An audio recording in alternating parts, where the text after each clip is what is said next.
Miss Pixel, c'est une illustratrice, une designer graphique et une artiste en art visuel. Mais à la base, on m'avait interpellée pour mes illustrations parce que les gens qui s'occupaient du projet aimaient mes illustrations. Donc, c'était pour illustrer les gens qui ont fait l'expédition. Et puis, comme moi, j'avais un attachement particulier avec l'hôpital Sacré-Cœur, chose que les gens qui m'avaient approché ne savaient pas.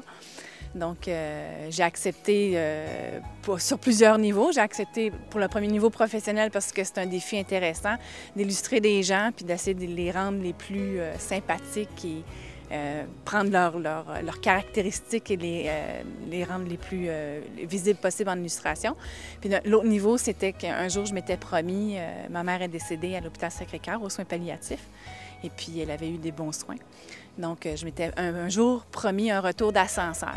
Un jour, je ferais soit du bénévolat à l'hôpital ou je ferais quelque chose pour remercier à ma façon comment ça s'est bien terminé pour elle, en fait.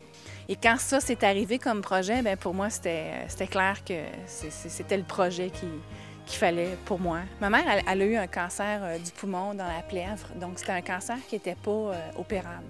Et puis, elle a eu des traitements de chimiothérapie, des biopsies, puis tout ça. Puis je me souviens des moments où c'était très dur. Elle souffrait beaucoup, elle n'était pas très tolérante à la douleur. Puis je me souviens un moment, entre autres, où on allait pour une biopsie, puis elle avait peur, là. Et puis je me souviens d'un gars qui faisait juste transférer un patient d'un endroit à l'autre. Il sifflait ou il chantait. Il y avait quelque chose de très joyeux dans son truc. Puis ça a créé comme une bulle ou une pause de tension. Et puis ça, c'est un souvenir marquant que j'ai de l'hôpital, des moments qu'on a vécu ensemble, moi et ma mère. Parce que quand on rentre aux soins palliatifs, je ne pourrais pas dire que je me souviens des gens qui étaient autour d'elle, mais je me souviens de leur présence. Je me souviens qu'ils étaient là, quand je chantais qu'elle souffrait, ou moi ou mon frère, on sentait qu'elle souffrait, on n'avait pas besoin de les chercher, on dirait qu'ils sentaient ça. Ces gens-là étaient là autour de nous comme une bulle de protection. Le déclenchement, ça a été en 1992, lorsque j'ai eu une opération, changer la valve aortique, et puis par Dr. Robert Cossette. Tous les médecins, tout le personnel de Sacré-Cœur a toujours été bien gentil, très satisfait. Au 31 décembre 2010, j'ai vendu mon entreprise et puis des blocs appartements. Et puis à ce moment-là, j'ai fondé une fondation Jean-Guy Védiquette. Et puis j'ai pensé tout de suite à l'hôpital Sacré-Cœur en premier. De préserver un niveau de santé comme ça vous permet de faire de la moto? Absolument. Ça, la saison commence, ça c'est bien. C'est pas à cause que tu as 70 ans que tu peux t'empêcher de faire des sports.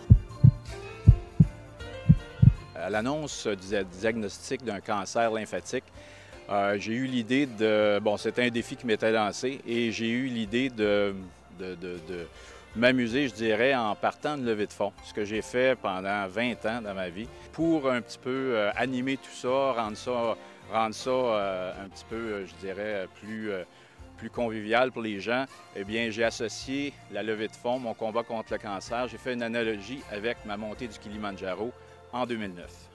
Les étapes qui ont été la préparation de la montée, de l'ascension du Kili, la préparation aussi mentale et physique pour combattre le cancer. Toutes les étapes étaient étrangement similaires dans le défi. Et ce que je peux vous dire, la grosse différence, c'est deux gros défis, je vous dirais. C'est deux grosses montagnes dans ma vie. Il y en a une que j'ai montée par plaisir, par choix. Et le cancer, la différence, c'est que je l'ai combattu, si on peut dire, par nécessité. Je n'avais pas le choix. Mais je vous dirais qu'il y a beaucoup de ressemblances entre les deux défis. Pour la première fois, je vous dirais, j'ai eu à être traité. J'ai fait partie, je vous dirais, des gens qui étaient résidents au niveau de ces soins-là.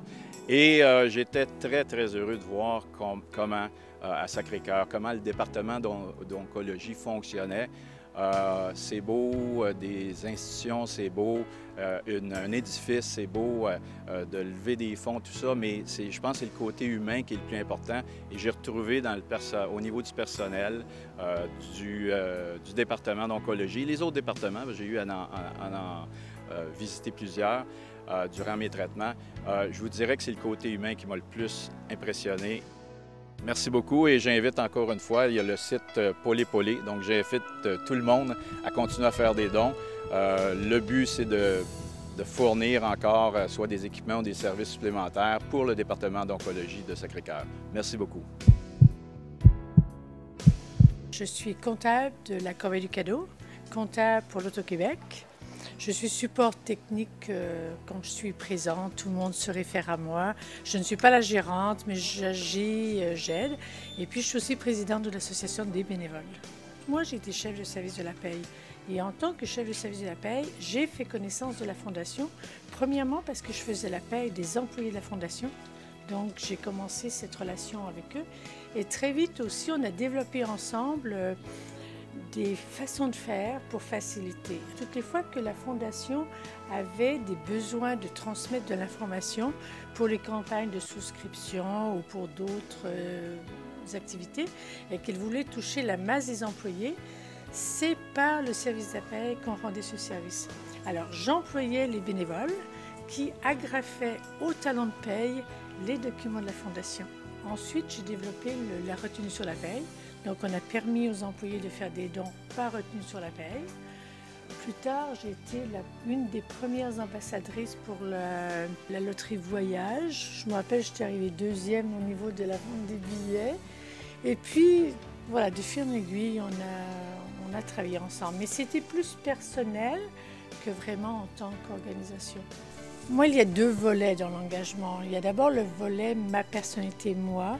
Je m'estime une personne très privilégiée et j'ai le besoin de redonner. L'autre volet, c'est en fait en tant que chef de service, j'ai eu une employée qui a eu le désir, qui m'avait dit « Oh, à ma retraite, j'irai faire du bénévolat. » Oh, je dis « Si tu vas, moi peut-être j'irai aussi. » Puis j'ai connu les chefs de service du bénévolat, c'était mes collègues, et qui m'ont toujours dit « Oh, tu viendras faire du bénévolat. » Et j'ai commencé à travailler à Sacré-Cœur le 21 juin 1984 et j'ai pris ma retraite de Sacré-Cœur en novembre 2009. J'ai passé toute ma vie à Sacré-Cœur et pour moi, c'est ma famille. J'ai un très grand sens d'appartenance à Sacré-Cœur et voilà, c'est mon amour, c'est Sacré-Cœur.